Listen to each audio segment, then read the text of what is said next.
Assalamualaikum warahmatullahi wabarakatuh.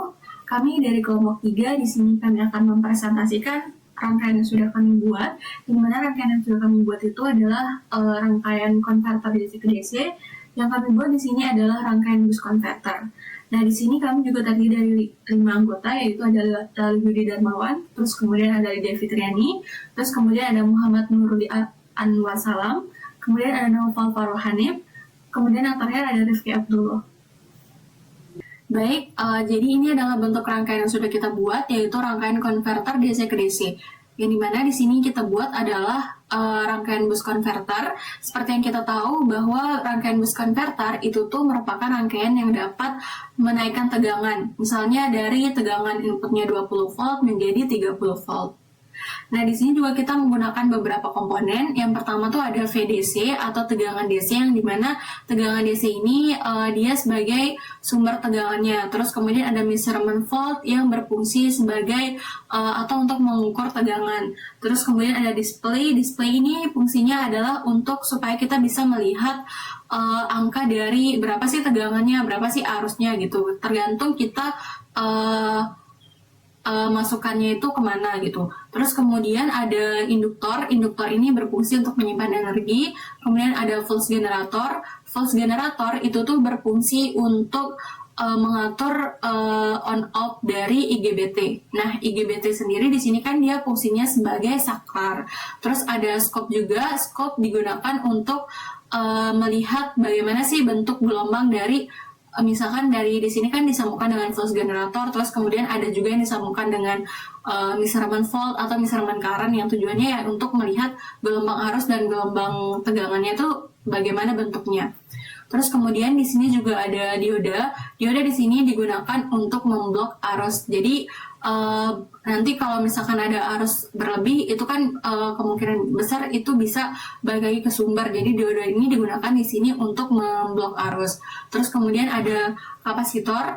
Kapasitor di sini digunakan untuk menstabilkan tegangan. Bukan tegangan aja tapi output lebih tepatnya.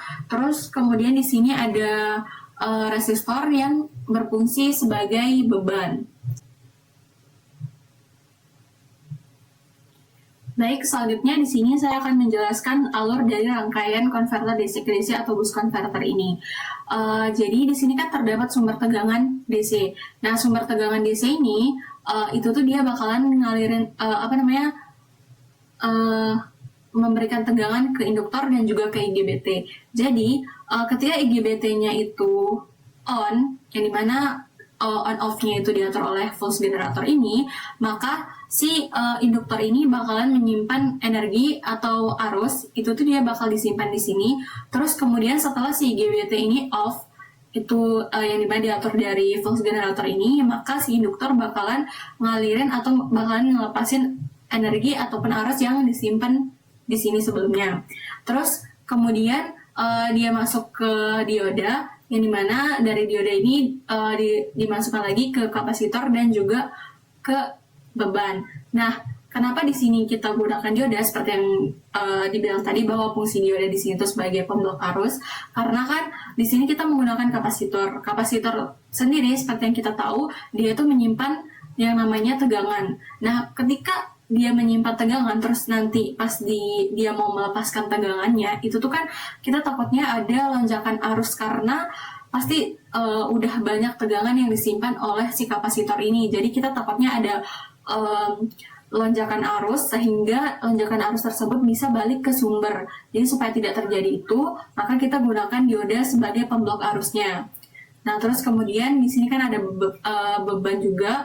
Terus beban ini diparalelkan dengan measurement volt. Seperti kita tahu bahwa untuk mengukur tegangan itu tuh kita pasti cara mengukur tegangannya itu pasti kita paralelkan dia. Terus kemudian di sini juga terdapat osiloskop.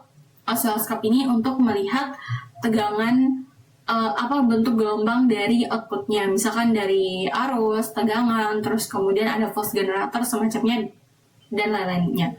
Nah, di sini kita langsung running saja supaya kita bisa melihat apakah benar rangkaian ini dapat menaikkan tegangan. Oke, bisa dilihat di sini bahwa untuk tegangan inputnya sendiri itu adalah sebesar 20 volt. Nah, terus untuk tegangan outputnya itu adalah sekitar sebesar 57,5 80-an karena di sini belum selesai runningnya, jadi kita tunggu sebentar.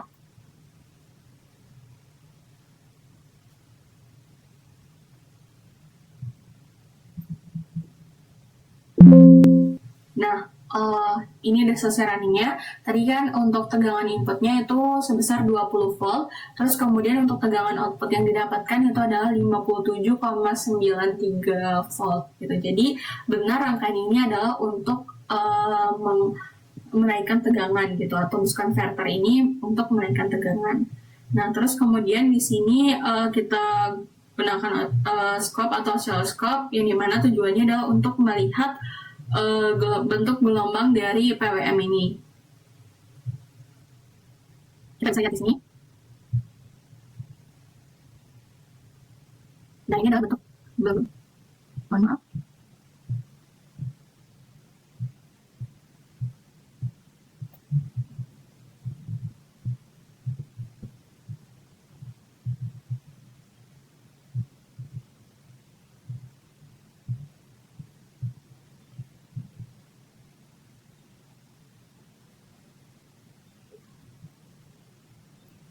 Baik, ini adalah bentuk gelombang dari PWM atau pulse generator tersebut. Nah, di mana di sini kan kenapa dia berbentuk seperti kotak? Karena memang PWM atau pulse generator itu gelombangnya itu berbentuk kotak. Terus kemudian di sini kalau misalkan dia di atas berarti artinya dia on. Terus kemudian kalau misalkan dia di bawah ini berarti artinya dia off. Karena emang tujuan kita buat memakai pulse generator ini untuk mengatur nyala mati dari IGBT tersebut atau saklar yang kita gunakan gitu. Nah, ini adalah bentuk gelombang dari rangkaian yang sudah kita buat tadi. Nah, di sini ada terdapat 3 gelombang, yang dimana kalau misalkan kita lihat dari rangkaian ini, itu terdapat gelombang untuk arus, terus kemudian untuk tegangan input, dan juga tegangan outputnya. Di sini bisa dilihat mereka measurement volt yang ini langsung terhubung dengan oscilloscope atau scope, terus kemudian measurement volt yang ini itu juga terhubung dengan scope, terus kemudian untuk measurement current yang ini itu dia terhubung dengan scope juga, sehingga kita dapat melihat arus dari bukan arus, mohon maaf, tapi gelombang dari arusnya, tegangan input dan juga tegangan outputnya. Nah, di sini bisa kita lihat ini adalah bentuk dari gelombang arusnya, terus kemudian ini adalah bentuk dari gelombang tegangan inputnya, yang dimana di sini kan tadi 20 volt, terus kemudian di sini untuk tegangan outputnya itu tadi sebesar 57,90-an. Jadi ini untuk bisa dilihat juga di sini itu sesuai, terus kemudian di sini juga sesuai 20 volt. Nah, mungkin itu saja yang bisa kami sampaikan. Apabila ada kesalahan, kami mohon maaf yang sebesar-besarnya. Wassalamualaikum warahmatullahi wabarakatuh.